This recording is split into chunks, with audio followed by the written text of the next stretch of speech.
Let's just touch base very quickly. Sugar stocks are in focus, have been over the last few sessions, given the imbroglio between the UP government as well as sugar mills in UP. Abinash Verma, who's Director General ISMA, joins us on the phone line from New Delhi. Abinash, thanks very much for speaking with us. The UP government yesterday refused to budge on the core issue of lowering the state administered price for cane from 285 rupees per quintal and linking it to pricing to sugar prices.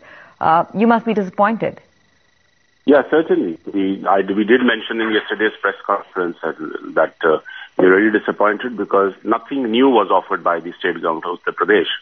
The biggest relief that they are talking about is levy sugar burden taken away from the sugar industry and a interest-free loan from the central government. Now, the levy burden was taken away last year also, so it's nothing new. The interest-free loan, whether it is going to come, whether it is going to come at all. So there is hardly anything new which has been offered by the state government of Uttar Pradesh. And the biggest disappointment, I thought, was the statement that there will be no further talks. This cannot be the position. The sugar industry in Uttar Pradesh happens to be the largest industry of Uttar Pradesh, which takes care of almost about 5 million farmers who grow almost about 80 million tons of sugar cane. So this cannot be a position that the state government refuses to discuss anything further in the matter. But Abinash, for a minute, let's assume that if the UP state government is not ready to blink or negotiate or renegotiate, what is the plan B? What will your association do? See, it is for the mills actually to decide further course of action. But today, they are very clear that at the current sugar prices of 29.50, they are not in a position to pay anything more than 225 rupees per quintal of sugar cane. And that position we have communicated to the state government. If they ask us to force us to start at anything above 225, it's a certain loss to the sugar industry. And the cane price areas of the farmers would get built up. As I mentioned yesterday, the cane price areas in 2014, March and April, may cross 15,000 crore also.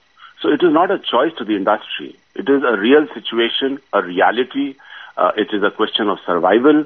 And therefore, we expect the state government to kind of extend their hand at least once in their lifetime to ensure that the sugar mills run, the sugar mills survive a very difficult situation.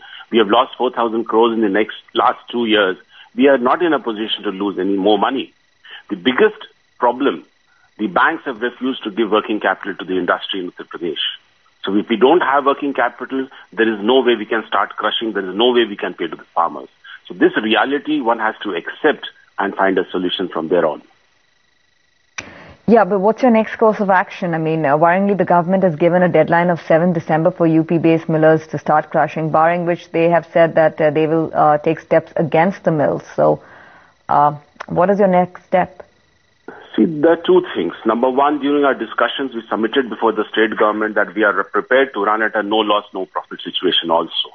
But if the state government thinks they can run better than the industry, they can operate our sugar mills better.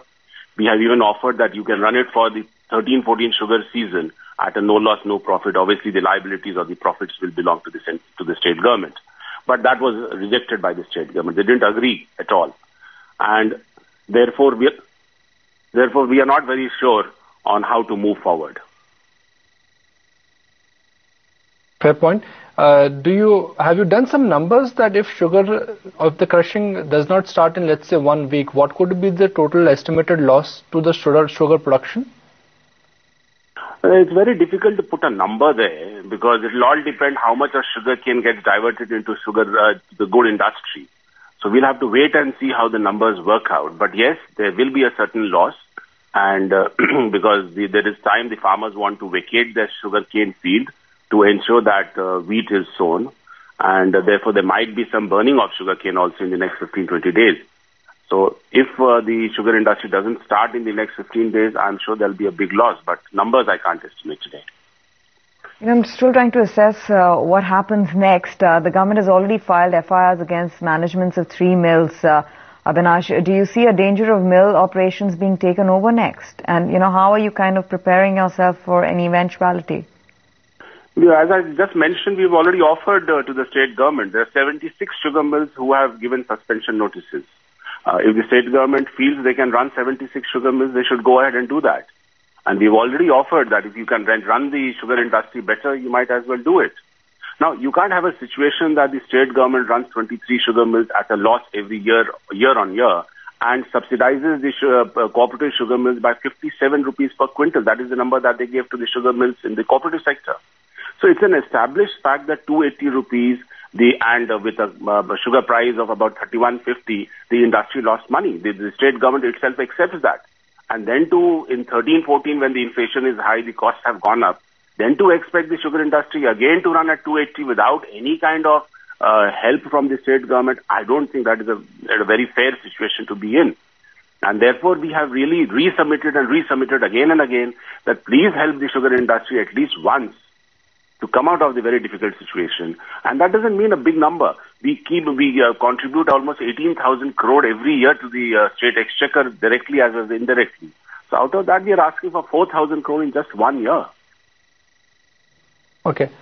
Abinash, let's say if this year the UP state government relents and they decide not to increase the SAP prices. But then what happens next year? I mean, there has to be a permanent solution. You can fix the problem for this year, but that would be more like a band-aid approach. That's not a permanent fix. No, that is what we have been requesting to the state government. Bring a permanent solution to the cane pricing issue. Rationalize the sugar cane pricing policy. Accept and implement the Rangarajan Committee formula, which is very transparent. So bring that in, and we need not have a political fixation of sugarcane price.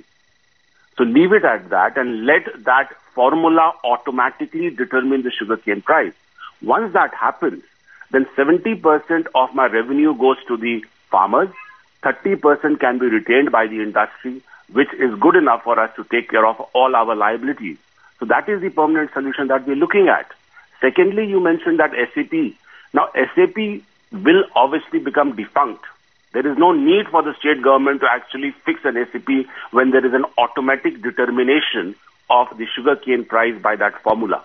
So that is a permanent solution that we're looking at, and we request the state government to bring that formula from this sugar season itself.